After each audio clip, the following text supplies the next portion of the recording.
Dr. S.P. Majumdar, founder and president of Symbiosis and Chancellor, Symbiosis International Deemed University. Dr. Vidya, Pro Vice Chancellor, Symbiosis, and Chancellor, Symbiosis International Deemed University. Dr. Sandeep Vaslekarji, President of Strategic Foresight Group. Mr. Pankaj Singh, Director, Department of Youth Affairs. Mr. Anmol Sovit, Chair, Y-20 India. Dr. Rajni Gupta ji, Vice Chancellor, Symbiosis. Youth representatives, entrepreneurs, delegates, and friends from media. Namaskar, a very good morning to all of you. I'm delighted to be here in Pune, a city known for its thriving manufacturing industry that is home to some of the world's largest automobile, engineering, and electronic companies. Moreover, Pune's reputation as the cultural capital of Maharashtra and a leading education hub cannot be overstated. And I'm glad to say that we have representation of more than 44 countries, and we have 97 students from those 44 countries present here. Let us put our hands together and welcome them here. And we also have the winner of 36 such events happened across Maharashtra, 72 students from various parts of Maharashtra who have come here. I welcome you all and thank you for being here. So with over 10 universities and 100 institutes, this city has been a beacon of knowledge and culture for generations, attracting students and scholars from around the world. Being here among the enthusiastic, creative, and talented youth fills me with a sense of pride and joy. Institutions like Symbiosis, whose foundation is laid by Dr. Majumdar. So institutions like these, which are providing quality educations to thousands and thousands of students from across the country and from across the globe. There couldn't be a better place to organize this event in this part of the country. Thank you, Vidyaji, for allowing us and you being the host for this Y-20 event. So institutions like Symbiosis are one of the finest in the country, which sows the seeds of change and also nurture. To all the youth who are present here today, I'm not going to call you what Sandeep ji has said, the future of tomorrow. Young people are equal stakeholders in the present. You are the builders of better tomorrow. Your role is today, now, and here. And look around you. Today, India is making headlines across the world for being the world's fastest growing, largest economy. And look back at 2014, where India was rated among the fragile 5 economies of the world, from fragile 5 to first 5 economies of the world. From ranking 3rd globally in terms of startups, with over 77,000 startups and more than 107 unicorns today.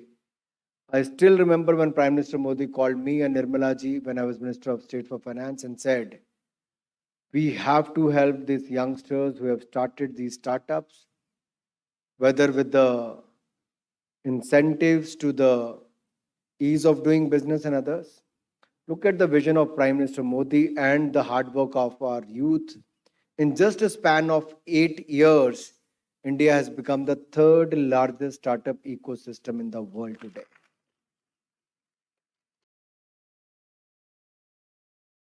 From being the first responder to a humanitarian crisis anywhere in the world, I still remember when Shushma ji started the mother thing.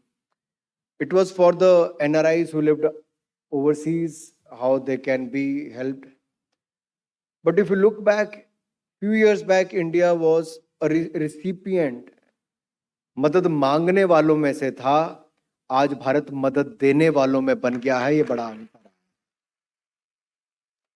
If you look at the crisis in Nepal, earthquake crisis, or if you look at the crisis in Turkey or Syria, India was the first responder. That is the change we see today.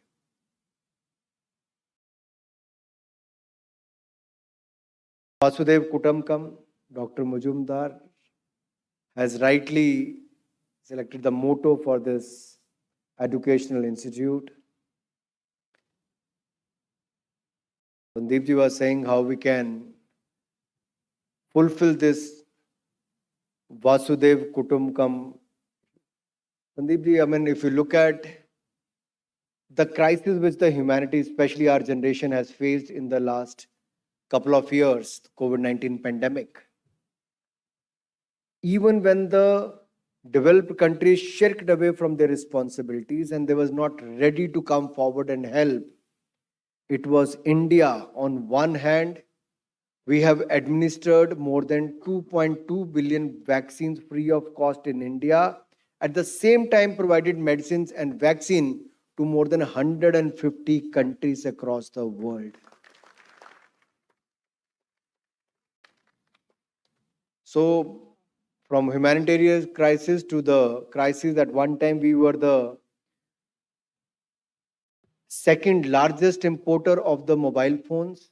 And today we can proudly say in 5 years, India has become the second largest manufacturer of the mobile phones in the world.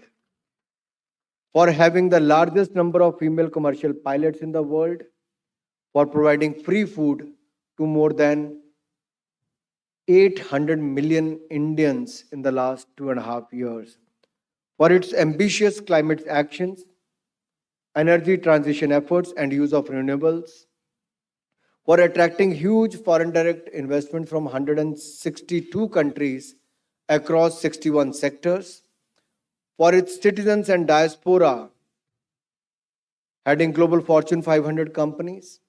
This is all about where India is making news. For its healthcare innovations, wellness measures, spirituality, yoga and Ayush. For its phenomenal films, the way RRR is making news, regional content, which is no more regional, it has become global today. That is the power of films in India now and the power of Indian film content. Rich music, wholesome culture. The world is looking at us with great admiration, aspiration, and anticipation. The world is wondering what is this powerhouse of more than 700 million youth will achieve next. Whether it is the social media led social causes or $1 billion startups, India's youth is leading from the front.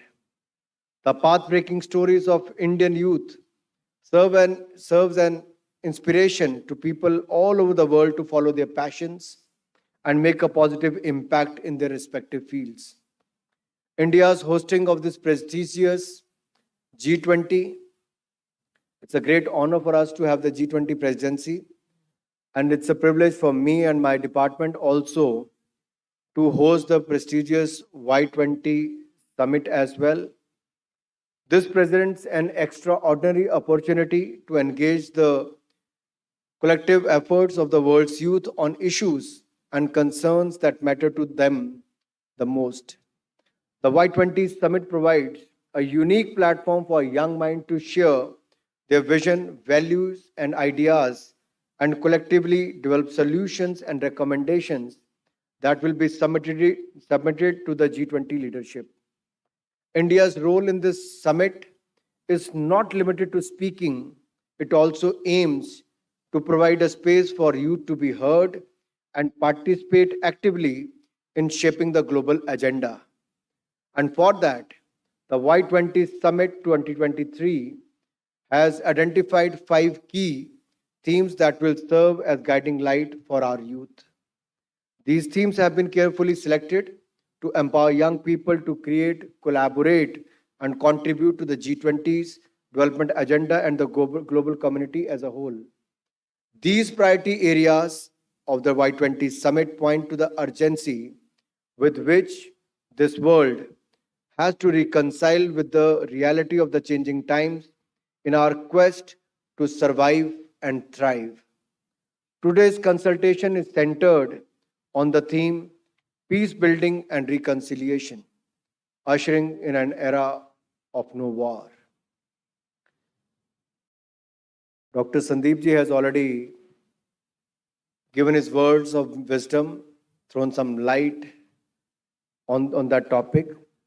There are many ways in which you can view this. The lens you apply and the vantage point from which you view this issue will determine how India responds in the decades ahead. These themes hold great significance when the world is currently grappling with complex challenges, whether it is the ongoing conflict between two countries in one part of the world, the far-reaching impact of the COVID-19 pandemic, the recent offensive by the Taliban in 2021, or the persistent political and economic instability. These issues has raised concerns about regional and global security and highlight the urgent need for effective collaboration and coordinated action to address these pressing issues. Now, while talking, Dr. Sandeep talked about multilateralism. Well, Dr. Saab, on one hand, at WTO, when we see this multilateralism is, nobody is supporting that cause in a big way, the big developed countries who have taken the advantage of it for last so many years. You rightly touched upon that point, especially this post-COVID-19 pandemic era. We really need to talk about these institutions, multilateral approach as well, and how this could be more useful to the globe, not for few countries. That is very, very important. And the need for peace and reconciliation has never been more apparent as we strive towards a world where warfare is no longer a viable choice. India has been a believer in a culture that promotes dialogue, development, and diplomacy. And even when two countries are at war, Prime Minister Modi very categorically said, this is not the time for war. Diplomacy, discussion, and dialogue is the way forward. And that is the way forward. And that is the message from India. And India's diplomatic approach, rooted in the concept of Vasudev Kutumbakam, or the world is one family, is characterized by ahimsa. Diplomacy and diplomatic outreach has broken away from the shackles of the Cold War era. Today, India decides the position of its national interest. It speaks eye to eye and negotiates from a position of strength. मैं कई बार देखता हूँ media में कुछ लोग कहते हैं कि वो बड़ा देश का दबाव होगा तो ऐसा हो रहा है. वो समय चला गया. अब ना भारत आंखें झुकाकर बात करता है, ना आंखें उठाकर बात करता है. भारत आंखों में आंखें मिलाकर बात करता है. दुनिया का कोई भी देश हो, कोई भी विषय हो, ये नए भारत में ये भारत का नया नेतृत्व जो आपके एक एक वोट के कारण मिला है, ये नए भारत को एक सशक्त भारत बना रहा है. और इस अमृत काल की यात्रा में मैं कह सकता हूं, हम अमृत काल से स्वर्णिम काल की ओर जा रहे हैं. उसमें आपकी भागीदारी सबसे ज्यादा सुनिश्चित करनी जरूरी है. Further, India has played an active role in promoting peace and reconciliation on the global stage. We have been a strong advocate for disarmament and non-proliferation and have contributed to the UN peacekeeping efforts around the world. The future of the world depends on our actions today, and therefore, it is important to reflect on questions that define peace in the 21st century. we must also break away from the traditional notions of peace and war. There continues to be a physical or traditional warfare, aided by tanks, air missiles, and drones. And one of the hypersonic missiles you talked about, I'll go beyond that, Dr. Saab. There is also an information warfare. In the age of an infodemic where technology is both enabler but also divisive as well as intrusive. There is also noise and clutter, which is leading to a war within our bodies and an unhealthy lifestyle leading loss of mental peace. And that is the most important part. Mental peace is very, very important.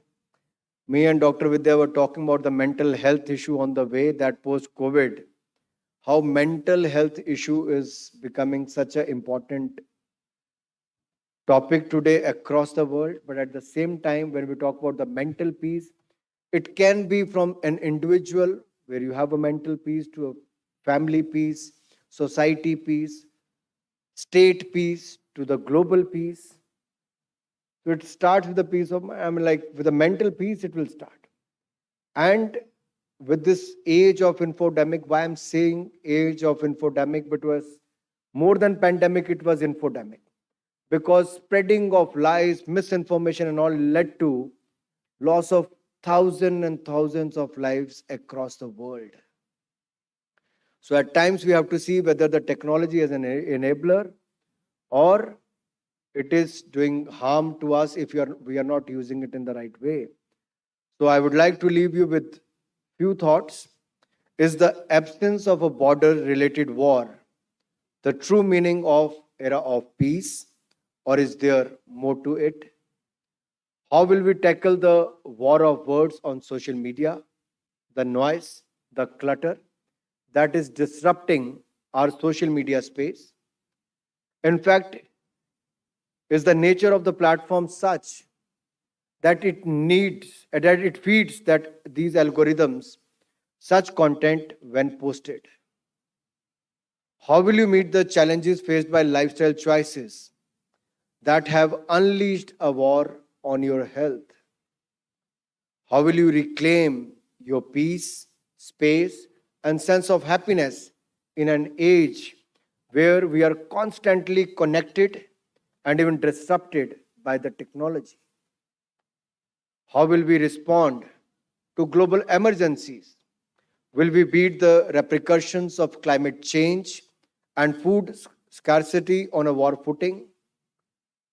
As we look to land on the moon again and Mars one day, how will we as civilization respond to injustice beyond our borders on this planet? Will we look away to find peace or promote the values we believe in? Is peace just a symbol? Is it the absence of violence? And what makes a society, community, and nation peaceful? I leave you with these questions with the hope that further discussions and active involvement of the young minds present here, you will arrive at a deeper understanding of the challenges we face as a society, as a humanity, and the ways to resolve them at the Y-20 Discussions Forum. Going beyond the topic of today's topic, I'll just take 2-3 more minutes because India is also celebrating the 75 years of independence, Azadi Ka Amrit Mahotsav. And Prime Minister Modi has talked about the 5 resolves during his 15th August speech from the Red Fort. मैं तो आपको केवल याद करवाने आया हूं कि अमृतकाल में हमारे युवाओं की भूमिका भी क्या है, और विशेष तौर पर हिंदी में इसीलिए इसको बोल रहा हूं क्योंकि आपसे जुड़ा हुआ है। और जब मैंने कहा कि आप वर्तमान भी हैं, भविष्य को गढ़ने वाले भी आप ही हैं, तो अमृत महोत्सव मनाते हुए पंच प्रण को याद करना बहुत आवश्यक है, क्योंकि पहला प्रण विकसित भारत के निर्माण का है। हमें भारत को विकसित भारत बनाना है। दूसरा प्रण अपने गौरवशाली इतिहास पर गर्व करना है। अपने गौरवशाली विरासत को बचाना और आगे बढ़ाना है। अपनी कला, संस्कृति, साहित्य को दुनिया भर को और दुनिया भर से जोड़ना, उनको दिखाने का काम भी करना है। आस्था के केंद्रों के साथ साथ आधारभूत ढांचा बनाकर अर्थव्यवस्था के केंद्र भी बनाना है। तीसरा, गुलामी की सोच, उस मानसिकता से बाहर निकलना है। 75 वर्ष हो गए आजाद हुए, गुलामी की मानसिकता के साथ आगे नहीं बढ़ पाएंगे। नई सोच इस नए भारत को एक विकसित और सशक्त भारत बनाने में बहुत लाभदायक सिद्ध होगी। चौथा प्रण, एकता और एकजुटता। हम अलग अलग जाति, धर्म, संप्रदाय के अलग अलग भाषाओं को बोलने वाले लोग हैं, लेकिन विविधता में एकता ही इस भारत की सबसे बड़ी ताकत है। और मैं चाहता हूं इस एकता और एकजुटता को बनाए रखने के लिए आज के युवा को मिलजुल कर आगे आना होगा। और पांचवा प्रण, हर नागरिक को अपना कर्तव्य पालन करना। अगर कोई भी ऐसा क्षेत्र जहां बदलाव देखना चाहते हैं, तो बदलाव का शुरुआत आपसे क्यों ना हो। अगर हम चाहते हैं शिक्षा के क्षेत्र में बदलाव हो, तो क्यों ना आप अपने जीवन के अगले 25 वर्ष उस विषय को समर्पित करें जहां पर आप बदलाव देखना चाहते हैं। पर्यावरण में बदलाव देखना चाहते हैं, पानी के संरक्षण में बदलाव देखना चाहते हैं, स्वास्थ्य के क्षेत्र में बदलाव देखना चाहते हैं।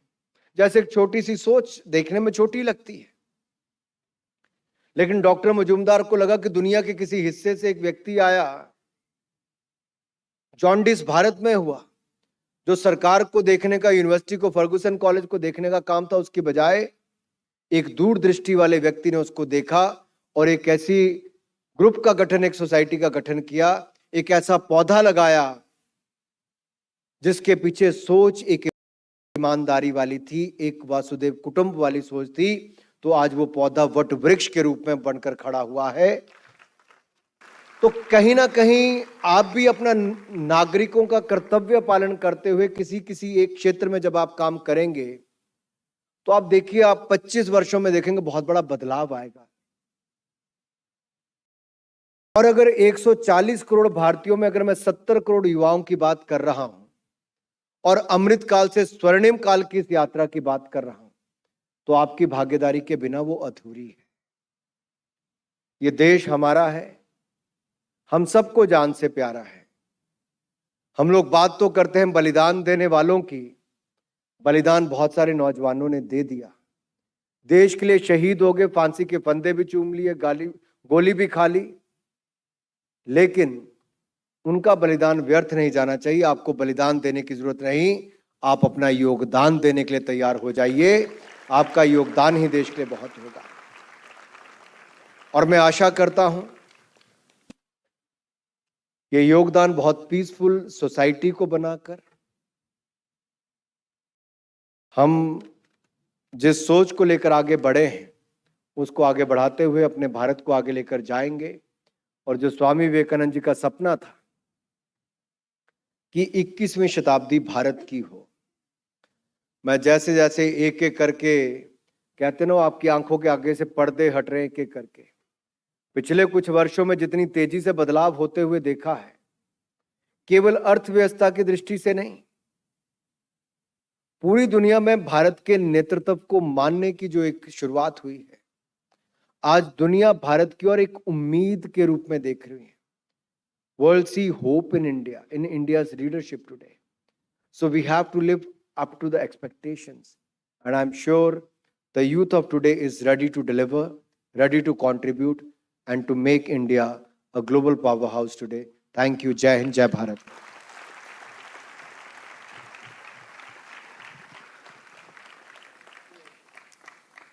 Thank you very much, sir.